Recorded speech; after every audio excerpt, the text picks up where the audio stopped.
Let's hear you. The president says he won't do these things without evidence. So all the claims you, civil society, have been making that he's not acting, you are wrong.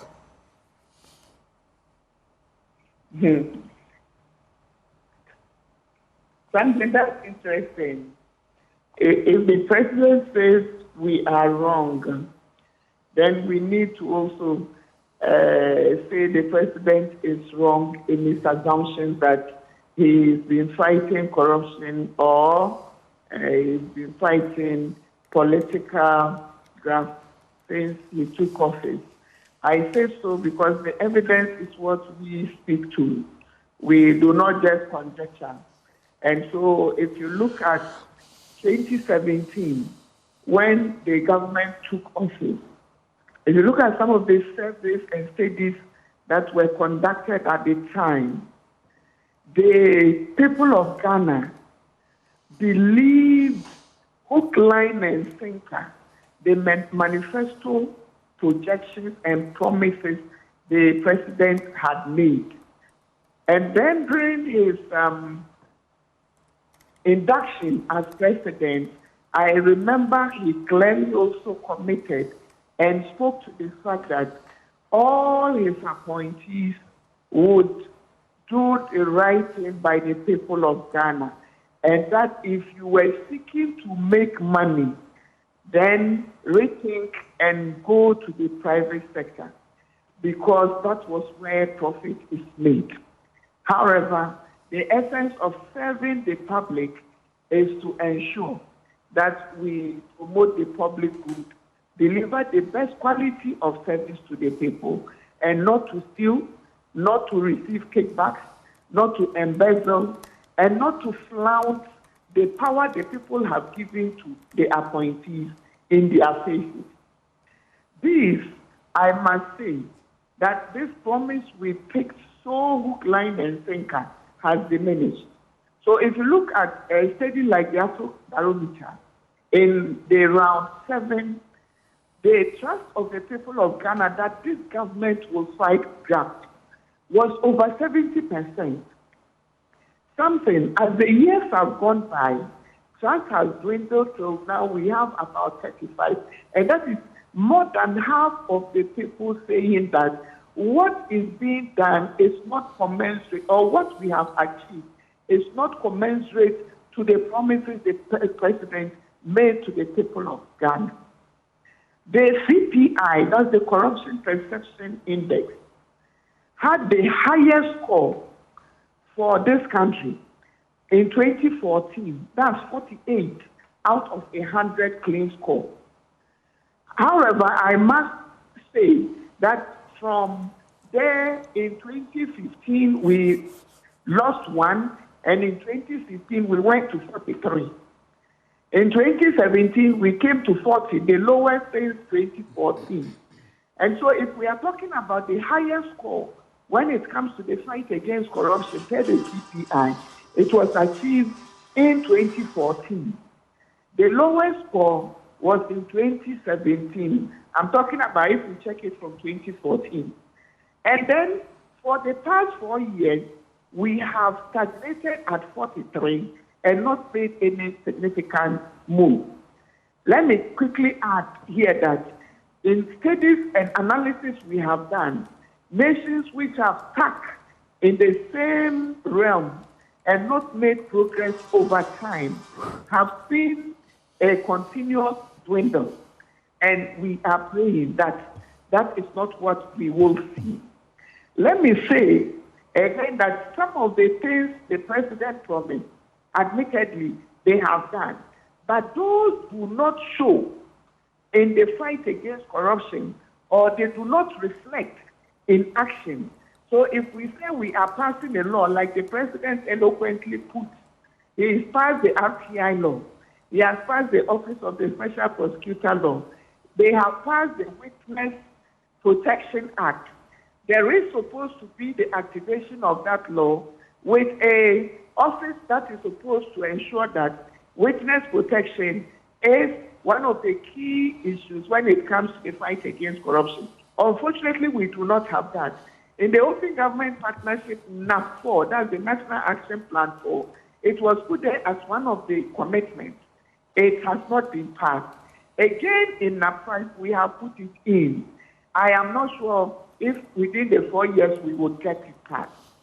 Then we come again to say that what we are saying, per the evidence, does not portend well for us because we continue to see public officers and politically exposed persons who have been given the mandate to rule this nation, carrying on flagrantly exhibiting wealth that we cannot testify as to where they are coming from. We see allegations of bribery, and I can mention some of them. We have done the Public Procurement Act 1, where influence peddling, where kickbacks happen, where we use nepotism to get all sorts of things done. We have seen cash forces, which hasn't come to anything. We have seen the biggest one, which has been done in the way the president has occasioned the name the clearing agent. Because in Cecilia Dapa's instance, everything that has happened shows or is significant because it again shows that the president, even before investigations were done, when the lady resigned, the president clearly indicated that he trusts the lady and he knows she would be cleared. Or at the end of the investigation, she would stand tall. And it has happened. What do you expect a public officer who is holding office at your behest to do?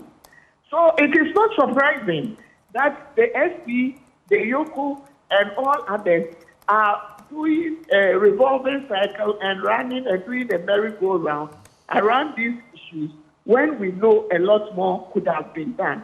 The president talks about digitalization and digitizing and promoting e-governance and others.